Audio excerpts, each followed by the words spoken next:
चंदनपुर गांव में एक विधवा औरत रहती थी। उसका नाम गौरी। वो सौंदर्य और बुद्धिमत्ता दोनों में अद्वितीय थी, लेकिन विधवा होने के कारण समाज ने उसे पर्दे में कैद कर दिया गया। गौरी के पति का निधन एक दुर्घटना में हुआ था और तब से वो अकेले ही जीवन व्यतीत कर रही थी। गांव के बाहरी छोर पर एक पुराना आश्रम था, जहां समय समय पर संत महात्मा आकर ठहरते थे। एक दिन 3 प्रसिद्ध साधु अग्निदेव, वायुदेव और जलदेव गांव में पधारे। ये साधु अपनी कठोर तपस्या और सिद्धियों के लिए प्रसिद्ध थे। उनके दर्शन करने के लिए गांव के लोग दौड़ पड़े। गांव के मुखिया ने उन्हें आदर पूर्वक आमंत्रित किया और उनके लिए विशेष भोज की व्यवस्था करने का निश्चय किया।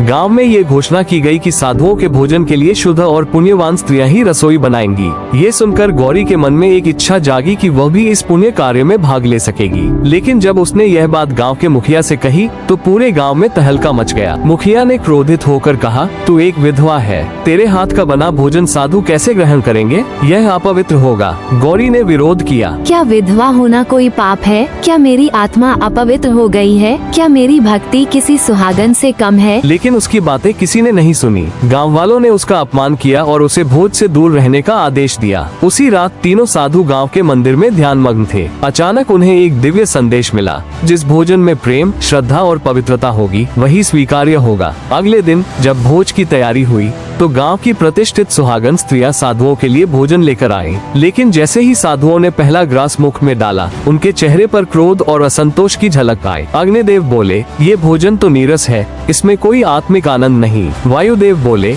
इसमें श्रद्धा की महक नहीं, केवल अहंकार की गंध है। जलदेव बोले, ये भोजन हमें स्वीकार नहीं, हमें उस व्यक्ति के हाथ का भोजन चाहिए जिसकी आत्मा शुद्ध हो, न कि जिसके शरीर पर सुहाग के चिन्ह हो। साधुओं की बात सुनकर गाँव के लोग घबरा गए। अब प्रश्न ये था कि भोजन कौन बनाए? तभी मंदिर के द्वार पर गौरी खड़ी थी, आंखों में आंसू परंतु चेहरे पर आत्मविश्वास था। उसने हाथ जोड़कर कहा, मुझे अवसर दीजिए, मैं अपनी भक्ति और प्रेम से भोजन बनाऊंगी। गौरी की बात सुनकर गांव के लोग सन रह गए। मुखिया ने कहा, ये कैसे संभव है? परंतु साधुओं ने सहमति दे दी। गौरी ने मंदिर के प्रांगण में ही मिट्टी का चूल्हा जलाया और पूरी निष्ठा से भोजन बनाया। जब उसने साधुओं को भोजन परोसा तो चमत्कार हो गया। पहला ग्रास लेते ही साधुओं की आंखों में संतोष की चमक आ गई। अग्निदेव बोले, ये भोजन नहीं, अमृत है। वायुदेव बोले, इसमें प्रेम और श्रद्धा का अद्भुत मेल है। जलदेव बोले, गौरी तू कोई साधारण स्त्री नहीं, तू तो स्वयं माँ अन्नपूर्णा का रूप है। गांव का हृदय परिवर्तन। साधुओं ने गांव वालों से कहा, तुम्हारी रूढ़ियाँ तुम्हें सत्य से अंधा कर रही है। एक स्त्री की पवित्रता उसके वस्त्रों से नहीं बल्कि उसके हृदय की शुद्धता से होती है। गाँव में जैसे भूचाल आ गया। मुखिया सहित सभी लोगों ने गौरी से क्षमा मांगी और प्रण लिया कि भविष्य में विधवाओं का अपमान नहीं होगा। गौरी अब केवल एक विधवा नहीं थी बल्कि समाज सुधार की प्रतीक बन गई थी। इस घटना के बाद गांव में कई बदलाव आए। विधवाओं को मंदिर जाने की अनुमति मिली,